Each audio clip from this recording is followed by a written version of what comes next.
আমি জিসান, আমার বয়স 18 এবং আমার মায়ের 38। মায়ের এই বয়সে ও তার এই ফিগার হবে তা আমার জানা ছিল। আমার মায়ের পাছার সাইজ নিম্নে 38 হবে আর দুধের সাইজ 34 কি 35, তবে দুধগুলো সারাদিন ঝুলে থাকে। কারণ তিনি ব্রা তেমন পরতেন না, যদিও তার 5-6টা ব্রা আলমারিতে পড়ে আছে, তবুও আমার মা প্যান্টিও পরতেন না। তবে আমার মায়ের দুধগুলো যেমন তুলতুলে নরম তেমনি তর ঠাসা পাছা, যে কেউ দেখলেই দুধগুলো চুষতে আর পাছাটা ঠাপ মারতে চাইবে। এইবার আসি মূল ঘটনায়। আমাদের পরিবারে আমি, আম্মু এবং আব্বু। আব্বু জার্মানি থাকে, বাসায় আমি আর আম্মু একাই থাকি। তবে দুইজন দুই রুমে ঘুমাই। আমার আম্মু প্রতি খুবই দুর্বল, কারণ আমি তাকে প্রচণ্ড ভালোবাসি, আম্মুও আমাকে খুব ভালোবাসতো। আম্মু প্রতি আমি আগে সেরকম ভাবে নজর দিতাম না, কিন্তু যখনই ঘর ঝাড়ু দেওয়ার সময় আম্মুর ব্রাহীন দুধগুলো দেখতাম তখন আম্মু প্রতি অন্য রকম ইচ্ছে জাগতে লাগতো। ভিডিও সাইটে সৎ মা চোদার ভিডিও এইগুলো দেখতাম, তখন আরো বেশি উত্তেজিত হয়ে পড়তাম। তবে একটা জিনিস আমি প্রায়ই ভাবতাম, আমার বয়স 18, এই বয়সে আমার বাড়ার সাইজ 6.2। বেশ মোটাও ছিল, তবে আমি আবার মাস্টারবেশন করতাম না। ঘরে আমি আর আম্মু থাকায় আম্মুর সব কাজে আমি সাহায্য করতাম। সেরকমই একদিন আম্মু রান্না করার সময় হঠাৎই মাথা পড়ে যায়। স্কুল বন্ধ থাকায় আমিও বাড়িতে ছিলাম, তাই তাড়াতাড়ি করে আম্মুকে ধরে খাটে নিয়ে শোয়ালাম। এরপর আম্মু বলল তার নাকি অনেক বেশি খারাপ এবং গরম লাগতেছে, তাই আম্মু বলল তার জামাটা খুলে ফেলতাম। আমি তাড়াতাড়ি করে আম্মুর জামাটা খুলে দিলাম এবং তার হাত পায়ে তেল মালিশ করে দিলাম। যদি মালিশ করার ফাঁকে ফাঁকে আমি আম্মুর দুধগুলো দেখছিলাম, তাই সাহস করে আম্মু পিঠে এবং বাহানা আম্মুর দুধগুলোও মালিশ করে দিলাম, যদিও তখনও আম্মু হুঁশ ছিল না। এরপর আম্মু স্বাভাবিক হলে আমি চলে যাই। কিন্তু এই ঘটনার পর থেকে আমি আম্মু প্রতি আরো বেশি দুর্বল হয়ে যাই। সারাক্ষণ শুধু আম্মুকে নিয়ে ভাবতাম আর চুদার উপায় খুঁজতাম।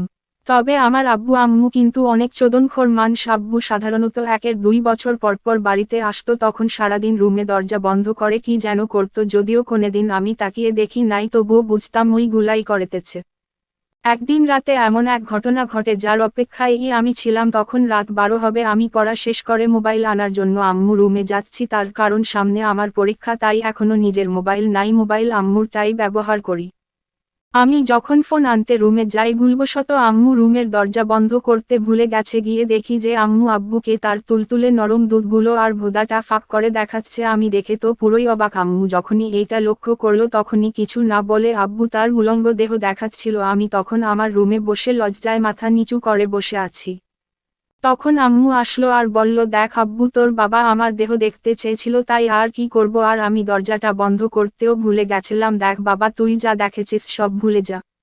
আমি কোনো কথা না বলে বসে আছু। তখন আমার বারাক যে ফুলে ফেঁপে উঠছে, এইটা আম্মু লক্ষ্য করলো আর কথা কাটানোর জন্য আমাকে বলল, কিরে তোর আবার কি হয়েছে, তোর ধনটা এইভাবে দাঁড়িয়ে গেছে নাকি, আমাকে দেখে তোর ওই দাঁড়িয়ে গেছে। যাক বাদ দে, তোরটা কিন্তু তেরো বাবার মতোই বড় হয়ে গেছে, যা ট্রাউজারের উপর দিয়েই বোঝা যাচ্ছে। মায়ের এমন কথাগুলো শুনে আমার বারটা যেন আর শক্ত ও ফুলে উঠছিল। তখন মা বলল, দেখি তোর বাড়াটা কেমন হয়েছে, এখন কথা শোনা মাই। আমি তাড়াতাড়ি করে আমার ট্রাউজার খুলে মায়ের সামনে বসে আছি। আমার এমন কাণ্ড দেখে মা বলে উঠল, বুঝতে পেরেছে আমার প্রতি তুই ফুটবল, তো এই কথা আগেওতে আমাকে বলতে পারতি, তোর বাবা ছাড়া আমাকে এতদিন কষ্ট পেতে হতো না। মা তখন তার জামা কাপড় খুলে তার বিছানায় নিয়ে গেল এবং আমার বাড়াটা চুষতে লাগলো, কিন্তু জীবনে প্রথমবার বিধায় আমার কোনো অভিজ্ঞতা ছিল না, তাই 3 মিনিট চুষার পরেই আমার মাল আউট হয়ে গেল। মা তাড়াতাড়ি করে আমার মালগুলো চেটে চেটে খেতে লাগলে আর বলল, এত তাড়াতাড়ি যদি আউট হয়ে যাস তাহলে তোর চোদনখোর মাকে কিভাবে শান্ত করবি। আমি মাকে বললাম, জীবনে একমত। তাই মা বলল, আরে আমি জানি এইটা স্বাভাবিক, পরের বার আমি তোকে শিখিয়ে দেখে কিভাবে চুদতে হয়। এখন আর তোর জিহ্বা দিয়ে তেরো জন্মস্থানটা চেটে দেয় আর আঙুল দিয়ে একটা ভোঁদাটা লাড়িয়ে দে। কথা মতো আমি মায়ের হালকা বালযুক্ত সোনাটা চেটে চেটে খাচ্ছি আর আঙুল দিয়ে ভোঁদাটা লাড়িয়ে দিচ্ছি। যখন মায়ের ভোঁদার রস বেরিয়ে এলো তখন আমি রসগুলো চুষে চুষ খাচ্ছি। এরপর সেই ছোট্ট বেলার মতে মায়ের নরম দুধগুলো টিপতেছি আর চুষে চুষে খাচ্ছি। কিছুক্ষণ দুধ খাওয়ার পর মায়ের নরম ঠোঁটে ঠোঁট রেখে জিভটা চুষে চুষে খাচ্ছি আর কিস দিচ্ছি। এইভাবে কিছুক্ষণ করার পর আমি আর মা ল্যাংটা অবস্থায় দুজন জড়িয়ে ধরে ঘুমিয়ে পড়ি। সকালবেলা আমার ঘুম একটু তাড়াতাড়ি উঠে যাই, উঠে দেখি মা ল্যাংটা অবস্থায় শুয়ে আছে। সকালবেলা লিঙ্গ এমনিতেই দাঁড়িয়ে থাকে, তাই মাকে ঘুমন্ত অবস্থায় তার পাটা ফাঁক করে একটু চুদে দিলাম। মাকে এইটা দেখে হাসতে লাগলে আর বলল, অনুমতি দিয়ে সারলাম না, তুই তে দেখছি একেবারে তেরো বাবার মতে, যখন ইচ্ছে চুদে দিস। কিছুক্ষণ মাকে চুদার পর আমি আমার মাল মায়ের মুখটা খুলে আমার বাড়াটা মায়ের মুখে ঢুকিয়ে দিই, সব মাল মায়ের মুখেই পড়ে গেল। এরপর আমি উঠে গোসল করে নিলাম, তারপর মাও দেখলাম উঠে গেল।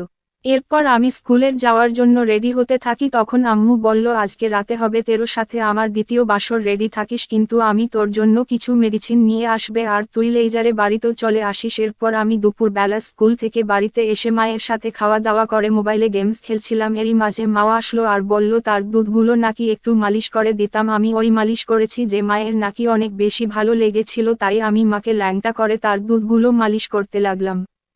তারপর মা বলল দুধ যেহেতু মালিশ করেছিস এখন একটু আমার সোনাটাও মালিশ করে দে। তারপর আমি মায়ের সোনাটাও মালিশ করে দিলাম।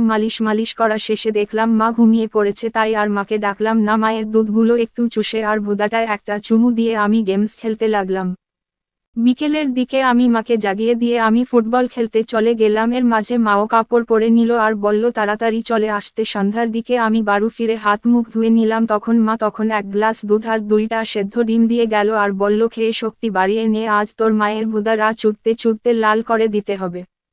এরপর রাতে খাওয়া দাওয়ার পর মা আমাকে 2 ট্যাবলেট দিল আর বলল এইগুলো খেয়ে নে। আমিও খেয়ে নিলাম আর গেমস খেলতে লাগলাম। ঘন্টা খানিক পরে মা আমাকে ডাক দিল। আমি মায়ের রুমে গিয়ে পুরো দিশেহারা হয়ে যাই। দেখলাম মা ঠোঁটটা পুরো লালা করে রেখেছে, হাতের মেহেদি, পরনে একটা লাল ব্রা আর একটা গোলাপি প্যান্টি, উপর দিয়ে পরেছ একটা সেক্সি নাইটি ড্রেস। আমাকে মা উদ্দেশ্য করে বলল তোর মাকে চুদবি না।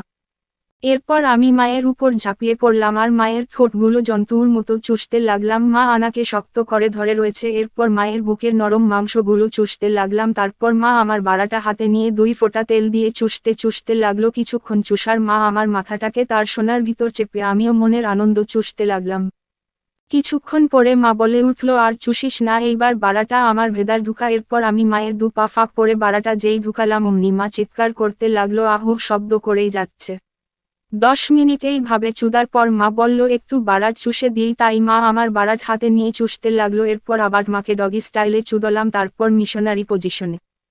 এই রকম করে প্রায় 30 মিনিট মাকে ইচ্ছে মতো চুদলাম। এরপর আমার মাল বেরিয়ে আসার সময় হলে মা আমার বারাট মুখে নিয়ে সব নাল চেটে পুটে খেতে লাগলে। এরপর আমি আর মামা দুজন মিলে গোসল করে হালকা কিছু খেয়ে ল্যাংটা হয়ে জড়িয়ে ধরে ঘুমিয়ে পড়লাম। এরপর থেকে আমি যখন তখন মাকে চুদাতাম, যেমন রান্না করার সময় পিছন দিয়ে বাড়া ঢুকিয়ে দিতাম, দুধ টিপতাম। আর এইভাবেই আমাদের মা ছেলের আনন্দের দিন কাটতে লাগলো। কেমন লাগলো গল্পটা কমেন্ট করে জানবেন।